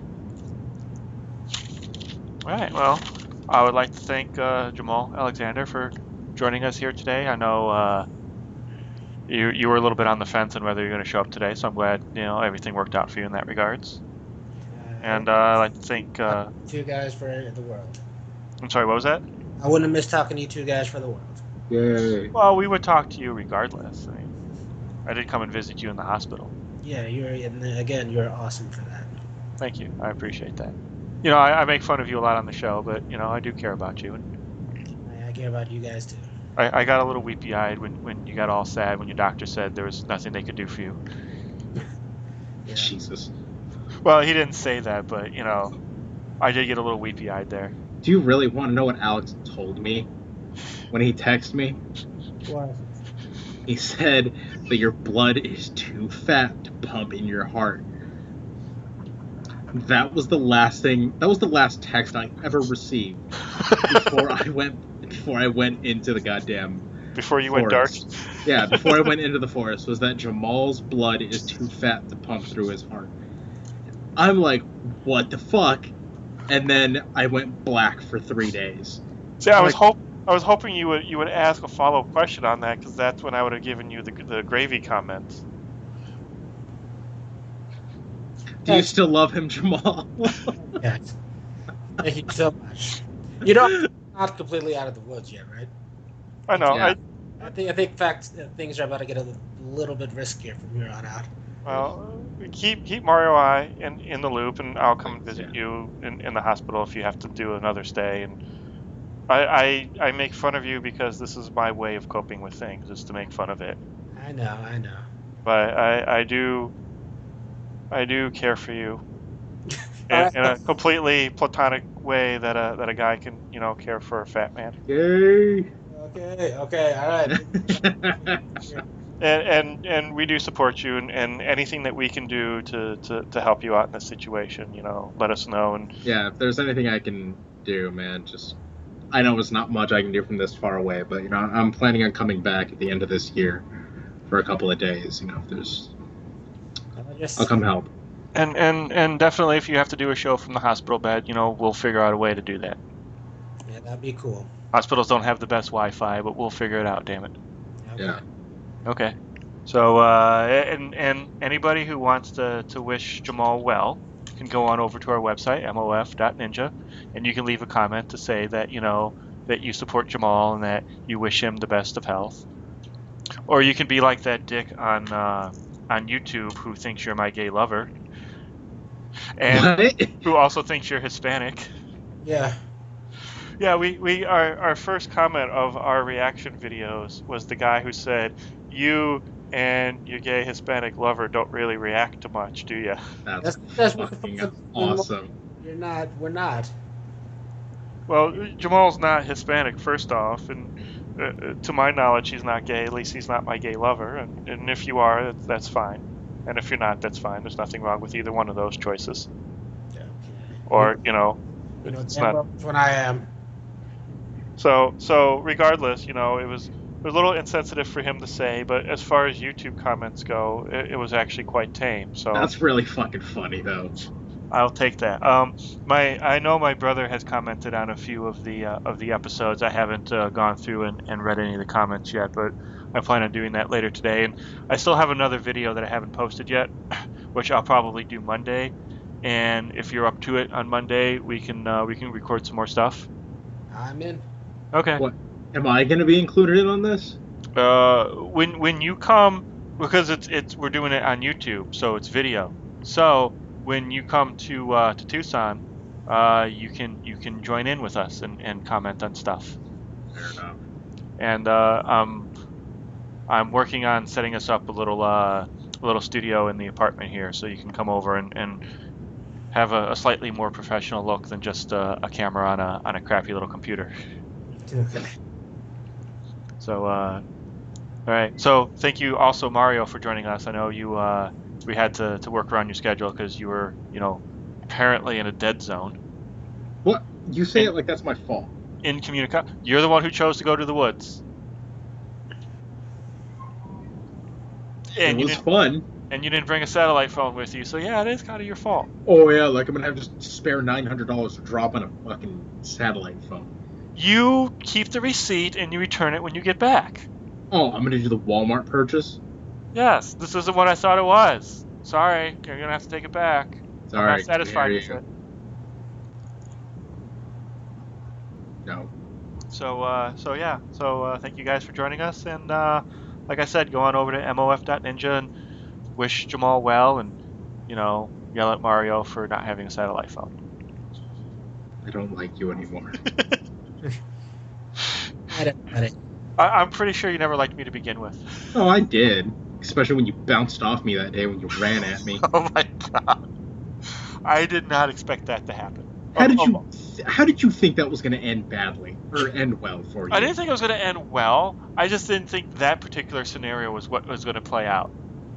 I thought there was going to be a little more give and take in the whole thing. Newton's laws of each action having an equal and opposite reaction. I didn't think I would bounce off of you like a fucking pinball bumper. You weigh as much as my leg.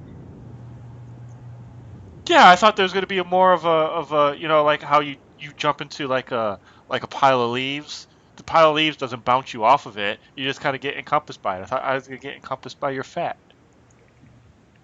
I'm glad you ate it. I'm so glad you just ate shit. Oh yeah, it was one of the most hilarious things that I ever lived through and did. And yes, I wish they would have gotten it on video because that would be on YouTube and I'd be sitting here playing it all the time. Oh God, right? So for anybody who's not understanding what Alex and I are going through, or what we're talking about, one time I was taking a friend, I forgot what the fuck it was, but I was going to the cafeteria of our old college. It might have been Tamika that you were walking to. I think so. I think we were getting lunch. And Alex, being the Alex, decided he's going to run at me full force from the film lab, which is probably 100 some odd feet away. Yeah, it was probably about 100 feet that you ran at me, and he's sprinting at me, well, as much as he can in his cowboy boots. Yeah, it's true. But I believe I was also yelling, you do when you run at somebody. Yeah. And so I was like, what the fuck is going on? So I turn, and I see this incredibly pale, bald man running at me. Balding. Actually, it was just the way that your hair looked. It was really... Because you had short hair at that point in time, so it looked like you were balding. Very fun, Was this not the Mohawk phase or something else? No, this was just pre-Mohawk phase. Yeah. This was the semester before it. Yeah, and this is when he was like an eighth of an inch kind of thing. Yeah. And so he's running at me, and my initial reaction is to brace, because I don't know what he's going to do to me. So, this is pretty much how we live our lives. We don't know what the person is going to do to us from one moment to the next. Yeah, so I stop, I dig my shoulder in, and he hits me. And he hits me hard. Hard enough that he bounces off of my shoulder, hits the ground, and starts giggling like a little schoolgirl because he just hit me and just fell to the ground. Again, not the scenario that had played out in my head. Apparently not. Well, how was that supposed to end in your head? Exactly. Either we both fell to the ground or we both got knocked back. I didn't expect you not to move at all. How did you not see me drop my shoulder and prepare for you to run into me? Like I have any experience with that kind of shit. I do foolish things. I don't think them all the way through. I'll attest to that. All right. Kind of like the day that we had collapsible batons and we tried to hit each other in the nuts with them. Or like the day we had... and well, for either of us. Or like the day we got lightsabers and just tried to hit each other in the nuts with them. What is it with us and trying to hit each other and the boys? Well, we try to turn each other into each other's women. Well, we're using phallic-shaped objects to hit each other in our nether regions with. So anybody who's a study of the Freudian philosophy of psychology, read into that what you will. Alex wanted my dick.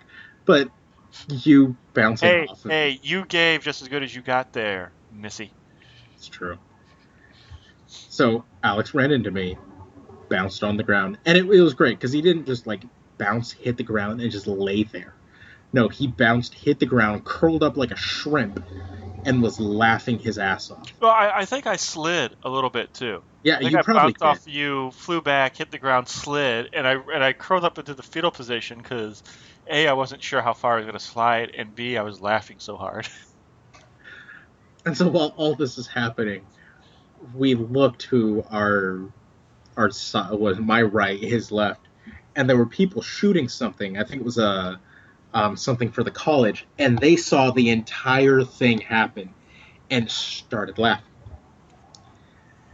Meanwhile, they're recording something for the school, and their first thoughts were, "Fuck, we wish we'd have caught that on film." Mm. Oh my god, that would have been hilarious to see third person. Mm-hmm. Because it was hilarious first person. I don't know what it was like from your perspective. Honestly, it was just, you were 10 feet away from, when I heard you and looked and turned, you were 10 feet away from me. I braced. You were about a foot and a half away from me. You hit, and I closed my eyes because I didn't know, maybe you were accidentally poked my eyes or something. So I closed my eyes and just dug into the ground. You bounced. I opened up my eyes, and you were on the ground, laughing already. I was. I was laughing midair. That's all I remember. Just a pasty blur and giggling. Yeah, that's essentially what it was. Which, totally, I claim that for my superhero name. I'll have the powers of the Flash. I'll just be known as the Pasty Blur. There's a good chance that my costume would probably be non-existent. I would just be the Streaker, but the Pasty Blur. I was going to say White Lightning, but that's fine. I like it. I'll just show up in a mask and nothing else. And people would just be all like, oh no, just put it away. I'll stop doing the crime if you just cover yourself. What's your superhero? What? Clearly, I'm the Flash. Clearly, I'm the. What's your superhero? Clearly, I'm the Flash. Do you not see this just like dangling there? The Flash, the Streak, it's all good. It's all the same, guys. I'm surprised the Flash is wearing clothing now that you mention it. It would make more sense, but whatever. All right, so. All right, ladies and gentlemen. You guys. So next week we have Major League.